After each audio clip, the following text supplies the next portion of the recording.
What's up, YouTube? It's Battlescar. I know I've said this before, and I'm probably going to have to say it again at some point, but I really do not intend for this channel to be covering Pokemon card shenanigans all the time. But unfortunately, avoiding it really does feel impossible at this point. The Pokemon card fanatics are just increasingly trying to one-up each other, I feel. I feel like there has to be some kind of group chat somewhere where they're just flexing their crimes, trying to one-up each other, because they really are just getting bigger and bolder and crazier. Case in point, this last week, we actually saw a Florida man break into a collector's shop with a chainsaw to steal some Pokemon cards. Check it out.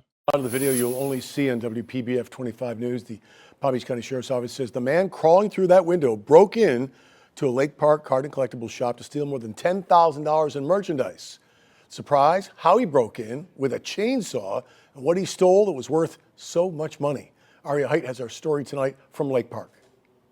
The store here in Lake Park is called Collection Realm, and this is the plywood they used to patch up the hole in the window. They have really good security here at this store. Now I know, I know they just had a break-in, so the plywood covering the windows really does make sense, right? But I love how he says they really have good security here while standing in front of a thin piece of plywood at the entrance. And they do have good security. They have like hurricane-proof, hurricane impact windows. But I would argue the store with plywood is now at more risk of chainsaw break-ins than ever before. I just find the whole framing funny. And that's one of the main reasons the sheriff's office was able to catch this suspect so quickly. Perhaps the best way to understand what happened Thursday morning is to watch it yourself. This is security video from Collection Realm, a collector's shop in Lake Park. And investigators say that's 33-year-old Clayton Warren of West Palm Beach hurling a rock at the glass window in front multiple times. It's hurricane impact glass. Yeah. I'm not a very buff man, right? I'm going to be very upfront about that. I'm sure that rock is heavy, but the way he's throwing the rock just seems so wimpy, man. I don't know how to explain it. Based on other things, definitely not based on this, but I do get the impression that this break-in was planned in advance, but you really wouldn't think it, because he's obviously using some rock he found in the parking lot, and instead of a duffel bag or a sports bag or something, he's using a family-size fucking McDonald's takeaway bag just to stash the cards. So it stayed solid, but the store owner tells me Warren did not give up.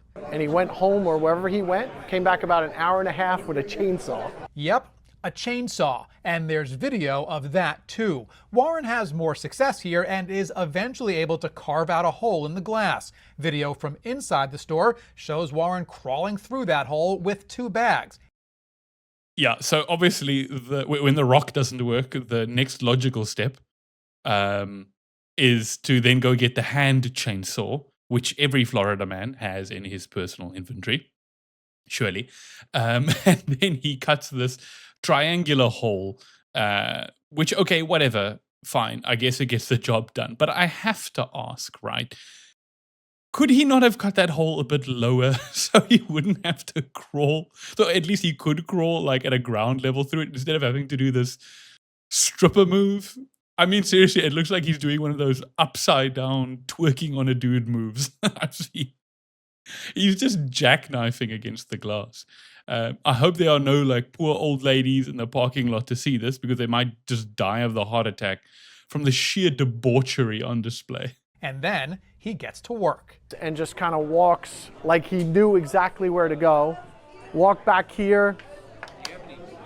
Open the doors like he knew that we didn't have a lock on it, unfortunately. Back to the security video. You see Warren stuffing whatever he can in a bag before exiting through the same hole he came in. The good news is none of the glass was broken inside of the place, but they did indeed steal about between $10,000 to $15,000 in Pokemon cards. Between $10,000 and $15,000 worth of Pokemon cards. Basilicato says a lot of people don't realize just how valuable those cards have become. Some are worth millions. And that's why, unfortunately, we are getting targeted as trading card game stores, kind of like a jewelry store, because they know we have valuable inventory in the. So this is actually a very good point that I think the store owner is making. Stores that are selling Pokemon cards can unfortunately no longer be regarded as your run-of-the-mill hobby shops or something similar, because Pokemon card collectors have just become so ravenous and crazy in the way that they're trying to steal and scalp and get their hands on these cards. Um, you do have to start kind of treating this as a small jewelry store that contains collectibles and valuables, and you might have to consider, beefing up your security at the very least. Store. It didn't take deputies long to find Warren. They say he was driving his mom's SUV that night. Not just that, Basilicata went back and found Warren had been at the store a few days earlier. Okay, so this bozo, he drives his mom's car there, right? Which obviously they're going to track the number plate and they use that to make the arrest. But he also visited the exact same store a couple of days earlier and spent a couple of hours there scouting around, obviously like hatching a plan, seeing where all the valuables are. But he's wearing, he's wearing the same fucking outfit.